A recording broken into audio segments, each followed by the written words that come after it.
Welcome! In this video, I'm going to show you how to do supervised classification in ArcGIS Pro.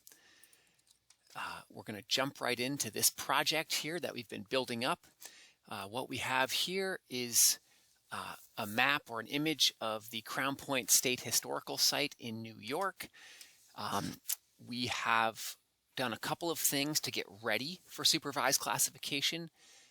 One of the things that we did is we created this layer, which is a multi-band raster, a stacked raster that has 7 bands.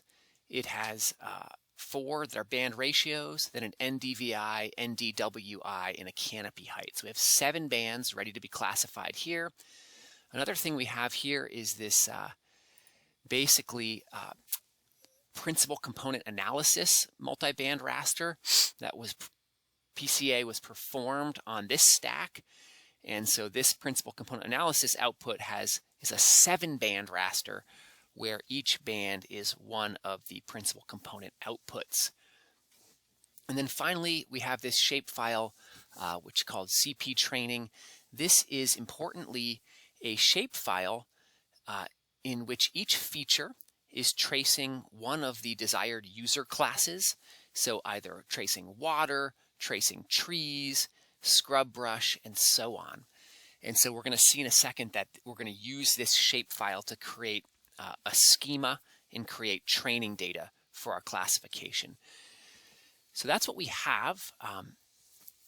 To actually begin the classification process, we're going to go up to, well, first of all, we're going to highlight the input that we want to classify.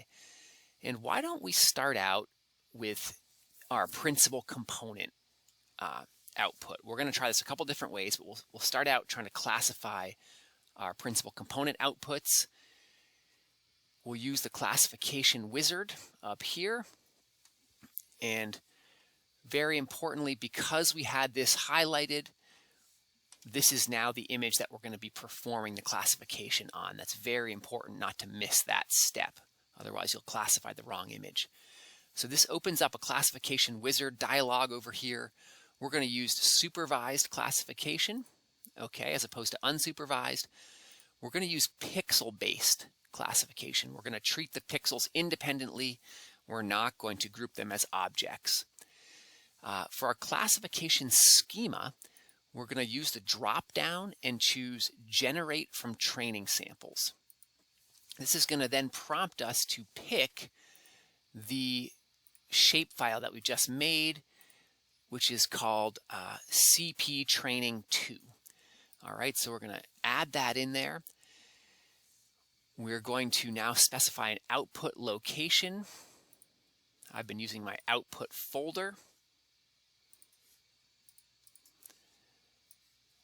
Why don't we try something different and use just the highest level? Boy, does not want to help. I'm just going to hit cancel for now. We're going to ignore that for now. Training samples, we're going to put CP training 2.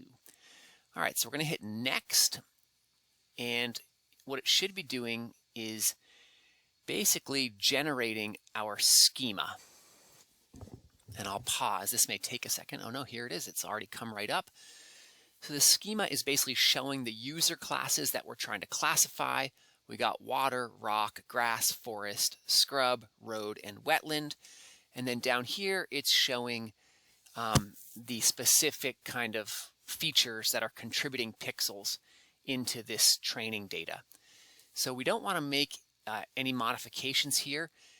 If you did this a different way, you could actually just add things to your schema and go trace them. So you can actually build a schema directly in this interface rather than kind of importing it from a shapefile, which is what we're doing. In any event, I'm happy with how this looks. I'm going to hit next. Now we get to choose what kind of classification scheme we want to run. There's a bunch of different choices. I'm going to go with maximum likelihood as our initial attempt. And we'll hit run.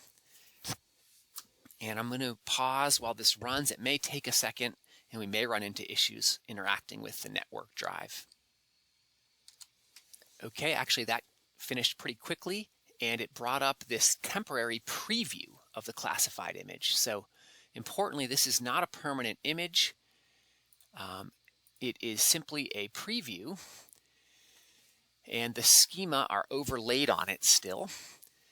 What you can see is purple is classified as water, pink is classified as wetland, green is classified as rock. So this is an actual classified map. It's looking okay. So I'm happy with it. I'm going to hit next, and now it wants to essentially make this a permanent image. So I'm going to go ahead and call this maximum likelihood PCA to remind myself I use maximum likelihood classifier, and my input was the principal component stack.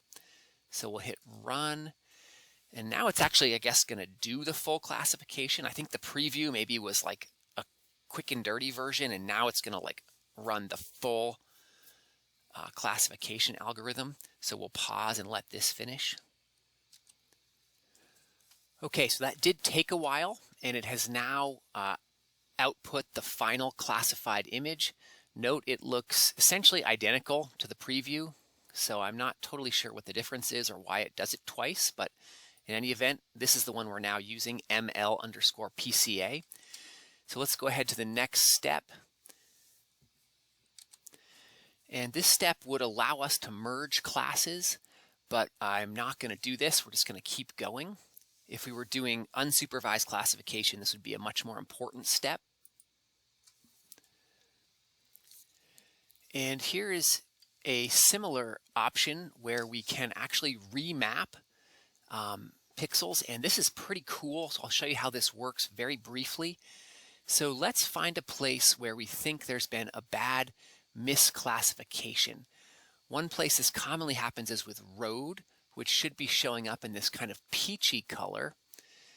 And for the most part, roads are showing up in a peachy color. But here is an area I believe that is classified as road in here and should actually probably be classified as rock.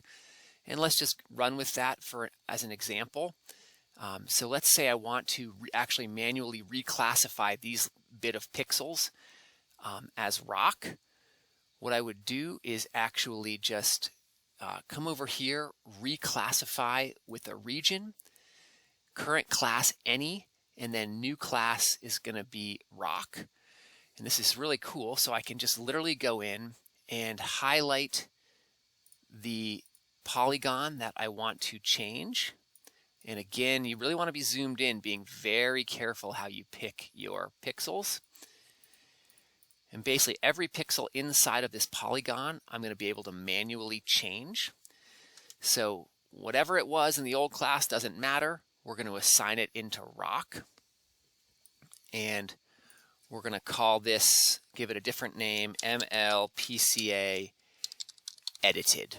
All right, so I'll just hit run. Of course, you can do as many polygons as you want. Each one can have a different reclassification mapping. So we'll just hit run. Okay, so that took quite a while. I was worried about crashing, but it made it. And it's loaded this edited raster now. Notice if I toggle this on and off, well, yeah, if I toggle this on and off, you can see what was peachy colored, classified as road, is now green, classified as rock. So I don't actually recommend spending a lot of time doing this, because obviously the goal is for classification to be automated. And if you get down the rabbit hole of manually editing your classified image, it's not good for a number of reasons. But anyway, at least now you know how that works. So we can now hit finish. And that is the final output right there, MLPCA edited. Just to make sure that this is properly saved, I'm going to do data export raster and save this in my output folder. And I'm going to call it classified output PCA MLPCA. And And then we will just go ahead and export that. Notice it's an 8-bit image. It is not a floating point. And we're actually going to make that a TIFF if I didn't specify that. Yeah. So, okay, so we'll export that. Hopefully that'll make it permanent. And now what we will do is we will hopefully remove a bunch of these kind of intermediary files that we had made just to clean up our workspace. I have found in the past these don't like to come off for whatever reason. So what I'm going to do is actually just make sure my project is saved, and then I may close Arc and reopen it and actually remove some of these old layers, these temporary layers, and clean up my contents.